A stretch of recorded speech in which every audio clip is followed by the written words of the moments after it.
रविवारचा सुट्टीचा संघर्ष. मग या रविवारी काय प्लॅन आहे तुमचा? फिरायला जाणार की उशिरापर्यंत झोपणार की कुटुंबासोबत वेळ घालवणार? पण जर नीट विचार केला तर एक प्रश्न येतो, हा रविवार तुम्हाला कोणी दिला? तर तो दिला एका मराठी माणसाने, ज्याने लाखो कामगाराच्या हक्कासाठी स्वतःचं सर्वस्व पणाला लावलं. कोण होता तो मराठी माणूस? काय आहे रविवारच्या सुट्टीची फुल स्टोरी? जाणून घेऊया या व्हिडिओच्या माध्यमातून. नमस्कार, मी पंकज आणि तुम्ही पाहताय कसं काय. कल्पना करा, एक काळ असा होता जेव्हा मुंबईच्या गिरण्यांमधून पहाटे 5 वाजता भोंगा वाजायचा आणि त्या भोंग्यासोबतच हजारो कामगारांचा दिवस सुरू व्हायचा. सूर्य उगायच्या आधीपासून ते सूर्य मावळेपर्यंत 12, 14, कधी कधी 16 तास यंत्रणाचा घर घर आवाजात, कापसाच्या धुळीत, घामाने थबथबलेल्या शरीराने हे माणसं काम करायची. आठवड्याचे 7ही दिवस विश्रांती नाही, सुट्टी नाही, माणुसकी नाही. आजारी पडला तरी चालणार नाही, उशीर झाला तर पगार कापला जाईल, बोलला तर नोकरी गेली. मित्रांनो, हे गुलामगिरीपेक्षा वेगळं नव्हतं. फक्त साखळदंड दिसत नव्हते, पण ते होते भूक, दारिद्र्य आणि भीतीचे साखळदंड. पण या सगळ्यांच्या विरोधात आवाज उठवण्यासाठी एक माणूस पुढे आला, ज्याचं नाव होतं नारायण मेघाजी लोखंडे.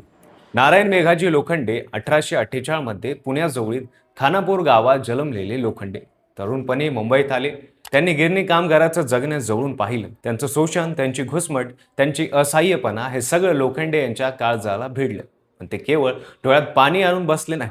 त्यांनी विचारलं, हे का सहन करायचं आणि कुठपर्यंत? त्याच काळात महाराष्ट्रात एक विचार क्रांती चालू होती. महात्मा ज्योतिबा फुले समाजाच्या तळागाळातील माणसांसाठी लढत होते. त्यांच्या सत्यशोधक विचारांनी लोखंडे याला दिशा दिली.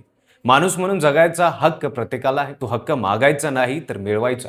त्यासाठी त्यांनी 1880 साली एक ऐतिहासिक पाऊल उचललं. त्यांनी मिल हँड्स असोसिएशन, देशातील पहिली कामगार संघटना स्थापन केली. आज आपल्या संघटना, युनियन, कामगार, कायदे हे सगळं सामान्य वाटतं. पण 1880च्या काळात हे करणं म्हणजे आगाशी खेळण्यासारखं होतं. ब्रिटिश साम्राज्याच्या विरोधात उभं राहणं हे सोपं नव्हतं. पण लोखंडे डगमगले नाही. त्यांनी दिनबंधू हे मराठी वृत्तपत्र सुरू केलं. त्याद्वारे कामगारांचे प्रश्न जनतेसमोर मांडले, लोकांना जागं केलं, संघटित केलं. त्यांची भाषा साधी होती, पण कामगारांना समजणारी होती. त्यांनी कामगारांना पटवून दिले की एकट्याने लढताल तर हारणार, एकत्र आलात तर जिंकणार. कामगारांना सोबत घेऊन लोखंड्याने ब्रिटिश सरकाराकडे एक मागणी केली. आठवड्यातून एक दिवस कामगारांना विश्रांती द्या. ब्रिटिश सरकाराला हे मान्य नव्हतं. पण लोखंडे यांनी युक्ती केली. ते म्हणाले, देव खंडोबासाठी रविवार राखून ठेवला जातो, त्याच पद्धतीने कामगारांनाही एक दिवस कुटुंबासाठी, स्वतःसाठी, माणूस म्हणून जगण्यासाठी विश्रांतीचा द्या.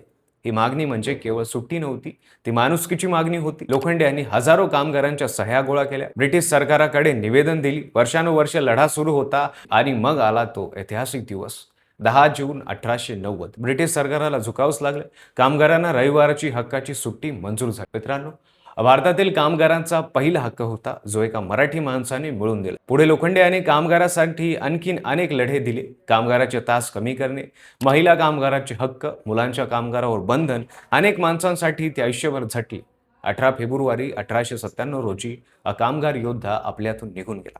आज आपण ज्या रविवारची आतुरतेने वाट पाहतो, त्या सुट्टीसाठी लढणाऱ्या लोखंडे यांना किती जण ओळखतात?